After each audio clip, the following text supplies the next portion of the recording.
एक बार की बात है, सबल नाम का एक लड़का एक नगर में रहता था। वह अपने जीवन से बहुत निराश था।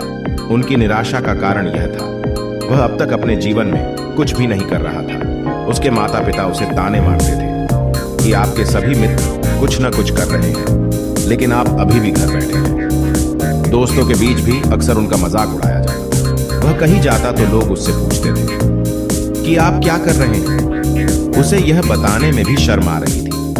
वह कुछ नहीं कर रहा। धीरे धीरे उसने रिश्तेदारों से मिलना जुलना कम कर दिया और लोगों से मिलना भी बंद कर दिया। वह ज्यादातर समय घर पर ही रहता। वह अकेला रहता और भगवान को कोसता रहता और अपनी किस्मत को दोष देता। अब उसे अपना जीवन बोझ लगने लगा था। कभी कभी वह सोचता कि कब वह कुछ करने के योग्य बनेगा, और फिर वह सोचता कि जिंदा रहने से अच्छा मर जाना ठीक है।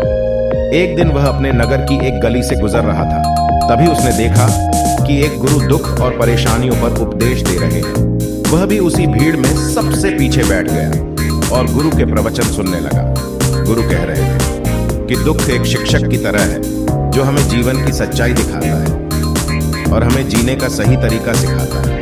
आप चाहे तो जिंदगी जीना भी सीख सकते हैं। आप चाहो तो कुछ भी हासिल कर सकते हैं, और अगर चाहो तो एक कोने में बैठकर रो सकते हैं। इन सभी बातों को सबल ध्यान से सुन रहा था, लेकिन उपदेश की यह बातें पसंद नहीं आई। उसने खड़े होकर कहा कि कुछ भी सिखाने से दुख दूर नहीं होता, इसमें केवल दर्द होता है। दुख की पीड़ा अनंत है। ऐसा लगता है कि इसके बाद कुछ होने वाला नहीं है। इससे कुछ भी फर्क नहीं पड़ता है। इसके सामने तो मौत भी छोटी लगती है। तब गुरु ने कहा, वत्स, तुम्हारा दुख क्या है? सबल ने उनके सामने अपनी सारी व्यथा सुनाई और गुरु से पूछा कि मेरे इन दुखों का कोई उपाय है तुम्हारे पास? यह सुनकर गुरु मुस्कुराए और बोले, तुम उस दिन मेरे पास आना जब आपके जीवन में वास्तविक दुख आए। मैं आपकी समस्या का समाधान अवश्य करूंगा। यह कहकर गुरु वहां से चले गए। सबल ने सोचा, क्या ये मेरा दुख नहीं है तो क्या है? मैं जिस दर्द से गुजर रहा हूं वह असली दुख नहीं है क्या? मेरा दुख कोई नहीं समझ सकता। जब माँ बाप नहीं समझते तो भला गुरु क्या समझेंगे? उस दुखों से व्यथित होकर सबल ने एक फैसला लिया कि अब वह कुछ करेगा। सबल ने एक छोटा व्यवसाय शुरू किया, पर उसे सफलता नहीं मिल रही थी। लेकिन उसके घर वाले खुश थे। वह कुछ कोशिश कर रहा है। वह अपने व्यवसाय में लगा रहा और धीरे धीरे उन्हें सफलता मिलने लगी। फिर उसने रफ्तार पकड़ी और केवल 3 साल के अंदर ही वह एक बड़ा बिजनेसमैन बन गया। अब सबल के आसपास ऐसे कई लोग थे जो उसकी परवाह करते थे, जो उससे प्यार करते थे। अब उनके परिवार के सदस्य भी उसकी तारीफ करते करते थकते नहीं थे। दिन ब दिन उसके मित्रों की संख्या बढ़ती जा रही थी। अब वह अपनी जिंदगी से बहुत खुश था। उनके कुछ दोस्तों ने उन्हें सलाह दी कि जब तुम एक बड़ा बिजनेसमैन बनकर बहुत खुश हो तो सोचिए आपको कितनी खुशी होगी अगर आप इस शहर और इस राज्य के सबसे बड़े बिजनेसमैन बन जाते तो कितने लोग आपसे जुड़ना चाहेंगे। आपकी कितनी बड़ी ख्याति होगी और स्वयं राजा भी आपसे दोस्ती करना चाहेंगे और जरूरत पड़ने पर आपसे पैसे भी उधार लेंगे। दोस्तों की यह बात सबल के मन में बैठ गई। अब वह और पैसे कमाने की कोशिश करने लगा, लेकिन उसे यह सब बहुत ही जल्दी चाहिए था। वह समय बर्बाद नहीं करना चाहता था। वह अधिकांश समय इन चीजों को प्राप्त करने में लगाने लगा। इसलिए वह ऐसे काम करने लगा जो सही नहीं थे। उसने पैसे उधार लेना शुरू कर दिया। उसके दोस्तों से पैसे की मात्रा और अधिक मुनाफा कमाने के लालच में वह अपने माल में मिलावट करने लगा। उसने अन्य व्यापारियों के खिलाफ भी साजिश रची और उन्हें डराया धमकाया। जैसा उसके दोस्त कहते थे वैसा ही करता था। वह इन तरीकों से ज्यादा पैसा कमा रहा था, पर अब उसके जीवन में पहले जैसा चैन नहीं था। उनके मन की शांति गायब हो गई थी और वह रात को सो नहीं पाता था। वह विचारों में रहता था। वह सब कुछ पाकर भी उसे किसी चीज में सुख नहीं मिल रहा था। एक दिन सबल अपनी गाड़ी से कहीं जा रहा था। तभी रास्ते में उसे गुरु का आश्रम दिखाई दिया। वह रुका और गुरु के पास जाकर बोला, गुरु जी, आपने मुझे कहा था जब कभी जीवन में सच्चा दुख आए तो चले आना। अब मैं बहुत दुखी हूं। मेरी नींद हराम हो गई है। मुझे कहीं भी शांति नहीं मिल रही है। इस प्रकार सबल ने अपनी सारी समस्याएं गुरु को बताई। गुरु ने कहा, जब तुम पहली बार मुझसे मिलने आए थे तब भी तुम किसी दुख में थे। आपने उस दर्द से क्या सीखा? सबल ने कहा कि सिर्फ सोचने और चिंता करने से कुछ नहीं होता। अपनी दृष्टि को सच करने के लिए मेहनत भी जरूरी है। और सिर्फ मेहनत करने से कुछ नहीं होता, परिणाम भी मिलना चाहिए। जब आपको लगे कि आपका लक्ष्य हासिल नहीं होने वाला है, तब राह में चाहे कितनी भी मुश्किलें आ जाए, मन कितना भी निराश क्यों ना हो, अब कुछ नहीं होने वाला है, तब खुद आत्मविश्वास करें, मैं जो भी कर रहा हूं उसमें अवश्य सफल होऊंगा। लोग केवल सफल लोगों का सम्मान करते हैं, कोई कितना भी अच्छा क्यों ना हो, वह हमेशा लोगों की नजरों में बोझ बने रहते हैं। ये सब सुनकर गुरु मुस्कुराए और बोले, यह वास्तविक दुख नहीं है। अपने जीवन में वास्तविक दुख आए तब मेरे पास आना, मैं उसे ठीक कर दूंगा। सबल ने जाते समय गुरु को सोने के सिक्कों से भरा घड़ा भेंट किया। घड़े को देखकर गुरु ने कहा कि यह मेरे किसी काम का नहीं है, उस पेड़ के नीचे गड्ढा खोदकर गाड़ दो। सबल ने घड़े को पेड़ के नीचे दबा दिया। जैसा कि गुरु ने बताया, उसने वैसा ही किया और वहां से चला गया।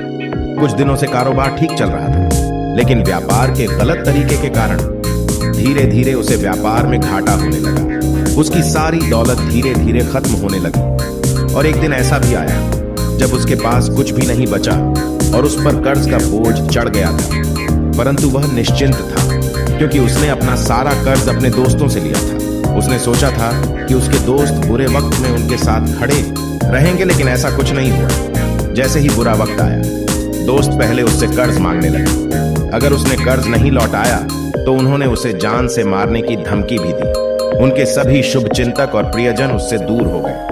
उसके दोस्त जो उसके साथ मस्ती किया करते थे, अब उससे दूर भाग रहे थे। उसका परिवार उसकी गलतियां और कमियां गिनने लगा। उसकी सारी संपत्ति नीलाम हो गई और उसके पास कुछ भी न बचा। जब उसने अपने पिता से मदद मांगी तो पिता ने कहा कि मेरे पास थोड़ी सी संपत्ति है, अगर मैं तुम्हें दे दूंगा तो मैं तुम्हारी मां को क्या कहूंगा। यह संपत्ति हमारा अंतिम सहारा है। सबल के मन में गहरा दुख छा गया। उसके आसपास कोई नहीं था उनके दुख को समझ सके। लोगों के इस विश्वासघात के कारण वह अंदर से टूट चुका था। वह सोचने लगा कि अब जीने का कोई मतलब नहीं है, अब मौत ही मेरा सहारा है। वह आत्महत्या करने के लिए पहाड़ी पर जा रहा था। तब उसे याद आया कि उस गुरु ने उससे कहा था, तब मेरे पास आना जब तुम्हारे जीवन में वास्तविक दुख हो। सबल गुरु के पास गया और अपनी सारी व्यथा सुनाई। आंखों में आंसू लिए उसने कहा, हे गुरुदेव, मेरे दुख का निवारण कीजिए। तब गुरु ने कहा कि जब जीवन में असली दुख आए तब मेरे पास आना, मैं इसे जरूर ठीक करूंगा। सबल ने कहा कि ये क्या है, मेरी जिंदगी में दुख नहीं है तो आखिर असली दुख क्या है। गुरु ने सबल से कहा कि पहले आप मुझे बताओ कि आपने अपने दुख से क्या सीखा।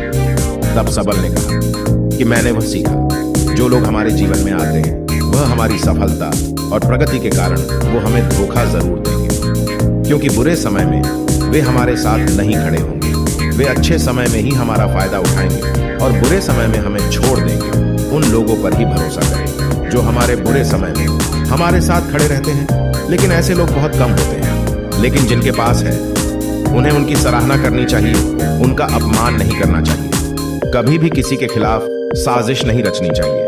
अपना काम ईमानदारी और धैर्य से करें और कभी लालची न बने। अपने सारे दुख दर्द और अनुभव बयां करने के बाद सबल गुरुजी के सामने आंखों में आंसू लिए बैठ गया। कुछ देर बाद गुरु उठे और पेड़ के नीचे गड्ढा खोदा और वो घड़ा निकाला जो सोने के सिक्कों से भरा हुआ था। उसने सबल को देकर कहा, मेरे पास तब आना जब तुम्हारे जीवन में वास्तविक दुख हो। सबल ने अपने गुरु को धन्यवाद दिया और उसे प्रणाम करके चला गया। उस पैसों से उसने एक छोटा सा व्यवसाय शुरू किया। अब वह छोटा व्यापारी बनकर भी खुश था। उसने पूरी लगन और ईमानदारी से कारोबार किया और जल्द ही वह अपने शहर का एक बड़ा व्यापारी बन गया। उसका जीवन सुख सुविधाओं से भरा हुआ था। लेकिन कोई कितना भी अच्छा क्यों ना हो, लेकिन जीवन में दुख आता है। तो सबल के जीवन में भी दुख आया। अपने माता पिता की मृत्यु हो गई। वे दोनों एक ही दिन मर गए। सबल अपने माता पिता से बहुत प्यार करता था, इसलिए उनके निधन से उन्हें गहरा सदमा लगा। अंतिम संस्कार किया गया। उसने अपने माता पिता का शव जलते हुए देखा तो उसका मन बेचैन हो उठा। उसके मन में कई सवाल उठने लगे। वह घर वापस आ गया। उसने अपने माता पिता के घर और संपत्ति को देखा, जिसके लिए उनके पिता हमेशा लड़ते रहे। आज वो खाली पड़ा है। जिन्होंने इसकी देखभाल की, इसके लिए लड़ने वाले इस दुनिया से चले गए। उसके पिता ने जो कुछ कमाया वह सब यही रह गया। एक दिन पहले तक उसके पिता मारपीट करते थे किसी के साथ उसकी संपत्ति के लिए। आज वो खुद इस दुनिया से चले गए। उसका मन ऐसे अनेक विचारों में भटक रहा था। वह अंदर से अकेला और डरा हुआ महसूस कर रहा था। वह खाली महसूस कर रहा था। उसे लगा कि कुछ तो है, परंतु वह समझ नहीं सका। इसीलिए वह गुरु के पास गया। उसे देखकर गुरु ने कहा, क्या जीवन में कोई दुख है?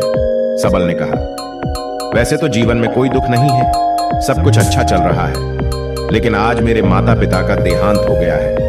मैं इस घटना से बेहद दुखी और परेशान हूं। गुरु ने कहा, इसमें दुखी होने की क्या बात है? एक दिन सबको मरना है, मुझे भी मरना है, तुझे भी मरना है। शायद तुम कल ही मर जाओ या आज भी मर सकते हो। सबल ने कहा, क्या कह रहे हो गुरुजी? मैं भी मर जाऊंगा, लेकिन मैं अभी जवान हूं। गुरु ने कहा कि सभी जी रहे हैं इसी भ्रम में कि मृत्यु केवल बूढ़ों को आती है, लेकिन ऐसा नहीं है। जवान भी मर जाते हैं, बच्चे मर जाते हैं। मौत का उम्र से कोई लेना देना नहीं है, यह सभी को प्रभावित करता है। गुरु की ये बातें सबल के मन में बैठ गई और वह चुपचाप चला गया। लेकिन उसका मन अभी भी बेचैन था।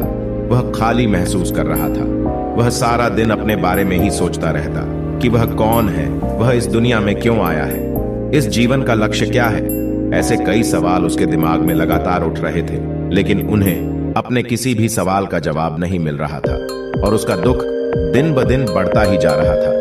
इसलिए कुछ दिन बाद वह फिर से गुरु के पास पहुंचा और बोला, हे स्वामी, मैं बहुत दुखी हूं, क्योंकि मैं यह नहीं जान पा रहा हूं कि मैं कौन हूं और मैं इस दुनिया में क्यों आया हूं। यह सुनकर गुरु मुस्कुराए और बोले, आज आपके जीवन में पहली बार सच्चा दुख उत्पन्न हुआ है। यह वास्तव में दुख कहलाने लायक है। हम नहीं जानते कि हम कौन हैं, हम क्यों आए हैं। सबल ने अपने गुरु से कहा कि उसकी दुर्दशा दूर करें। गुरु ने कहा कि हम सभी इंसान हैं, जीवन भर संग्रह करते रहते हैं। सबल ने कहा, कोई भी इंसान अपने साथ कुछ भी नहीं ले जा सकता, वह सिर्फ अकेला ही जाता है। मेरे माता पिता भी अपने साथ कुछ भी नहीं लेकर गए। धन संपत्ति वैभव सब कुछ यहाँ पर छोड़कर गए। गुरु ने कहा, अब मेरी बात ध्यान से सुनो। इस संसार में हमें जो संग्रह करना चाहिए वह हम नहीं करते, बल्कि चीजें हमारे सामने होती हैं, लेकिन हम उन्हें देखने की कोशिश नहीं करते। हमें इस दुनिया में जो कुछ भी इकट्ठा करना है वह हम खुद हैं। हमें खुद को जुटाना होगा, ताकि जब हम मरे तो हम एकजुट हो सके और खुद को पहचानने में सक्षम होने के लिए हम अंदर बटे हुए हैं। हम प्यार, नफरत, गुस्सा, ईर्ष्या में बटे हुए हैं। क्रूरता, धन, स्थिति, प्रतिष्ठा, सम्मान, पहचान, धर्म, जाति, सैकड़ों हजारों ऐसी चीजों और इच्छाओं में हम विभाजित हैं और टुकड़ों में जीवन जी रहे हैं। इस विभाजन के कारण हमारी चेतना कभी एक नहीं हो सकती। हमारी चेतना व शक्ति बिखरी हुई है, इसलिए हमारे पास इतना समय नहीं है, इतनी ऊर्जा नहीं कि हम मुड़ सकते हैं और अपने भीतर देख सकते हैं। वास्तव में धन, सम्मान और सुविधाओं के अभाव को लोग दुख समझते हैं और जीवन भर के लिए इसे दुख कहकर रोते रहते हैं और समाधान खोजने का प्रयास करते रहते हैं। उन्हें अपना समाधान कभी नहीं मिलेगा, क्योंकि जिसे लोग दुख कहते हैं वह वास्तविक दुख नहीं है। यह सिर्फ एक आदमी की इच्छा है। उसकी इच्छा कभी पूरी नहीं होती, इसीलिए व्यक्ति को कभी उनके प्रश्नों का समाधान नहीं मिलता। इसलिए इन सब से परे यदि आप अपने दुखों का परम समाधान चाहते हैं तो सबसे पहले खुद को समेटना होगा। इस दुनिया से अपनी ऊर्जा वापस ले लो और इकट्ठा करो। अपने आप पर ध्यान केंद्रित करो, स्वयं पर ध्यान दो। अपने मृत्यु से पहले अपने आप को जानने की कोशिश करो। बिखरो मत, सबल ने कहा। गुरुजी, क्या हम इस संसार को छोड़ दें? हमारी सभी इच्छाओं को मार देना चाहिए। किसी से प्रेम नहीं करना चाहिए, धन संग्रह नहीं करना चाहिए, सम्मान की आशा छोड़ देनी चाहिए। गुरु ने कहा कि भावनाओं और इच्छाओं से ऐसे बिखरे हुए मनुष्य में से बाहर निकल आओ, जैसे कोई पत्थर पहाड़ से अलग होकर गिरे तो जिस पर पर्वत का कोई कंट्रोल नहीं होता सिवाय देखने या परेशान होना और कुछ खोना। ठीक वैसे ही बिखरे हुए मनुष्य की इच्छाएं बेकाबू और दर्दनाक है। उसका अनियंत्रित मन इच्छा करता रहता है और कल्पना करता रहता है और यह दुख देता है। लेकिन जब एक व्यक्ति अपने मन को एकत्र करता है तो वह जो कुछ भी करता है वह उसके नियंत्रण में होता है। फिर उसकी इच्छा से इच्छाएं भी उत्पन्न होती है। फिर सबल ने कहा कि आपने मेरे असली दुख का समाधान कर दिया। आपका बहुत बहुत धन्यवाद। अब से मैं खुद को समेटने और खुद को तलाशने की कोशिश करूंगा। गुरु ने कहा कि मानव शरीर में बहुत ऊर्जा और शक्ति है, लेकिन यह फालतू के कामों में बटा हुआ है, बेकार की बातों में लगा हुआ है। यह एक बहुत ही शक्तिशाली मशीन की तरह है और वह बिना सोचे समझे अपनी शक्ति बर्बाद कर रहा है और बिना किसी नियंत्रण के, इसीलिए इस शक्ति पर ध्यान दे, अपनी चेतना और इसे इकट्ठा करे। सबल को अपने प्रश्नों का उत्तर मिल गया। उसने अपने गुरु का धन्यवाद किया और चुपचाप चला गया।